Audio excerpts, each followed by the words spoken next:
ராம் ராம், வாழ்க வளமுடன். Voice of காஞ்சி நேயர் அனைவருக்கும் இனிய மாலை வணக்கம்.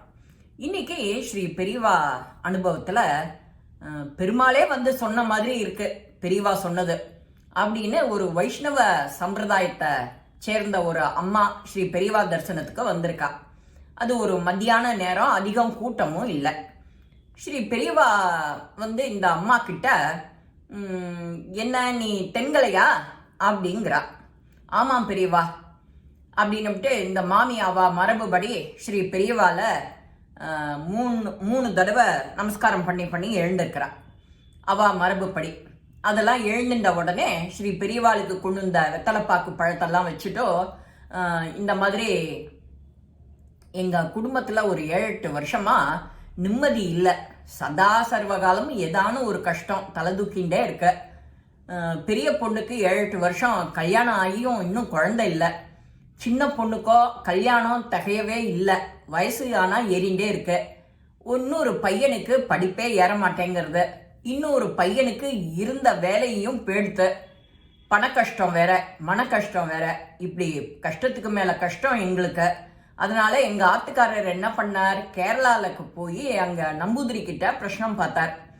அவர் என்ன சொல்றாரு அப்படின்னா, உங்களுக்கு பித்ரு தோஷம் இருக்கு, அதனால உங்க மூதாதையர்கள்ல யாரெல்லாமோ செய்ய விட்டு போன அந்த தோஷம்தான், கர்ம வினை தான் இப்போ உங்களை வாட்டுறது அப்படிங்கிற.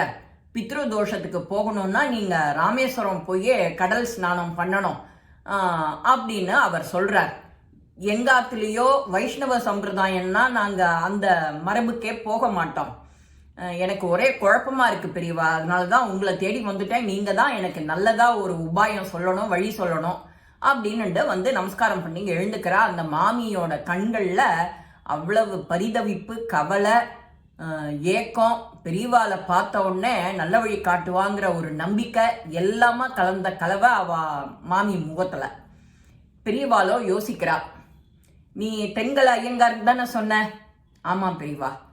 சரி, உப்புச்சார், சாணிச்சார், சடச்சார் இந்த 3ம் கூடாது, ரைட்டா? ஆமாம் பெரியவா, எங்க அம்மாவும் சொல்லியிருக்கா. உப்புச்சார், சாணிச்சார், சடச்சார் 3ம் கிடையாது. ராமேஸ்வரம் போய் சமுத்திர ஸ்நானம் பண்ணக்கூடாது, அதுதான் உப்புச்சார். சடச்சார், கங்கை ஸ்நானம் கிடையாது.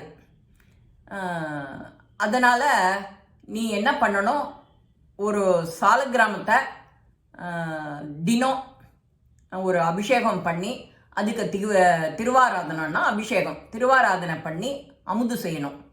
அதே மாதிரி ஏகாதசி அன்னைக்கு உபவாசம் இருக்கணும், திருவாராதனம் பண்ணணும், அமுது செய்யணும். 3வது, தினம் ஒரு பசுமாட்டுக்கு ஒரு கைப்பிடி அளவான புல்லு கொடுக்கணும். இந்த 3ஐயும் செய்தீங்கன்னா இந்த உன்னோட கஷ்டங்கிறது படிப்படியா குறையும். என்ன செய்வியா அப்படின்னு ஸ்ரீ பெரியவா இந்த அனுபவத்தை, இந்த பரிகாரத்தை அந்த அம்மா கிட்ட சொல்லவும், அந்த அம்மாக்கு அவ்வளவு ஒரு பெருமாளே வந்து எனக்கு வழிகாட்டின மாதிரி இருக்கு. ஸ்படிகம் மாதிரி பெரியவா மனசு எப்படியோ அந்த மாதிரி அந்த அம்மாக்கும் திருப்தியும் சந்தோஷமா அன்னைக்கு தாங்கலை. திரும்ப விழுந்து நமஸ்காரம் பண்ணிவிட்டு, இது எல்லாம் பண்ணணும், உங்க ஆத்துக்காரர் 18 திருமண் இட்டுக்கணும் ஏகாதசி அன்னைக்கு, இது எல்லாம் செய்யணும், செஞ்சே ஆகணும், வேற வழி இல்லைன்னு விட்டார் பெரியவா. அந்த அம்மாக்கு உப்புச்சார், சடச்சார், இது பிரவாகம், பிரசன்ன பிரவாகம், இது 3ம் கிடையாது அப்படின்னு சொன்னதுல நீங்க எப்படி இதெல்லாம் செய்ய சொல்லிடுவேளோ, சமுத்திர ஸ்நானம் தான் செய்யணும்னு சொல்லிடுவேலோன்னு நான் பயந்துட்டே இருந்தேன் பெரியவா அப்படின்னு இந்த அம்மா சொல்றா. அது எப்படி, உங்க சம்பிரதாயத்துக்கு தகுந்த மாதிரி தானே நான் வழிகாட்டணும். அப்பதானே அது என்னோட வேலை. குரு வச்சு இல்லையா, நீங்க எல்லாரும் என்ன கொண்டாடுறேன், நான் எப்படி உனக்கு தப்பா வழிகாட்டுவேன்? ரொம்ப எளிய பரிகாரம் தான்.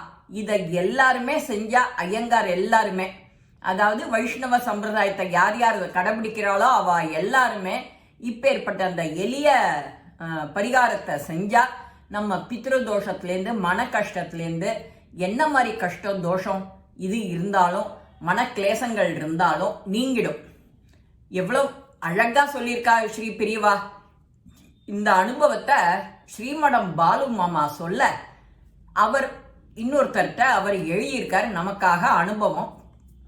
இந்த அனுபவத்தெல்லாம் நாம் ஏன் கேட்குறோம் ஏன் பார்க்குறோம் அப்படின்னா இது நமக்கான வழிமுறை தான். இது ஒன்றும் ஸ்ரீ பெரியவா நமக்காகவே அடுத்த வாளுக்கு சொல்கிற மாதிரி தானாகவே வாழ்ந்து காட்டியிருக்க பெரியவாளை நாமளும் இதெல்லாம் மிஸ் பண்ணாமல் இதே மாதிரி நாம் நடந்துட்டோம்னா நமக்கு நிச்சயம் அனுகூலம் உண்டு. அதனால தான் உப்புச்சார், சடச்சார், சாணிச்சார் இந்த மூணும் இல்லாமல் வைஷ்ணவ சம்பிரதாயத்தை துளி கூட மீறாமல் அவ்வளவு அழகா எளிமையா அந்த அம்மாக்கு பரிகாரம் சொன்ன விதம், அந்த அம்மாக்கு பெரியவா மனசு முகம் எல்லாம் ஸ்படிகம் மாதிரி தெளிவா இருக்கு. இந்த மாமிக்கும் அதை கேட்டு மனசு தெளிவாகி நமஸ்காரம் பண்ணிட்டு போய் அந்த பரிகாரத்தை செய்யறதுக்கு ரெடி ஆயிட்டா. இப்பேற்பட்ட பதிவுகள் எல்லாம் நாம கடைபிடிக்கணும், நமக்காக மட்டும்தான். இந்த பதிவு உங்க எல்லாருக்குமே பிடிச்சிருக்கும். லைக் பண்ணுங்க, ஷேர் பண்ணுங்க, பெல் பட்டனை கிளிக் பண்ணுங்க, சப்ஸ்கிரைப் பண்ணுங்க, கமெண்ட்ஸ் பாக்ஸில் கமெண்ட்ஸ் போடுங்க. ஸ்ரீ மகா பெரியவா திருவடிகளே சரணம். நல்லதே நடக்கும். ஆனந்தமா இருப்போம் நண்பர்களே. வாழ்க வளமுடன்.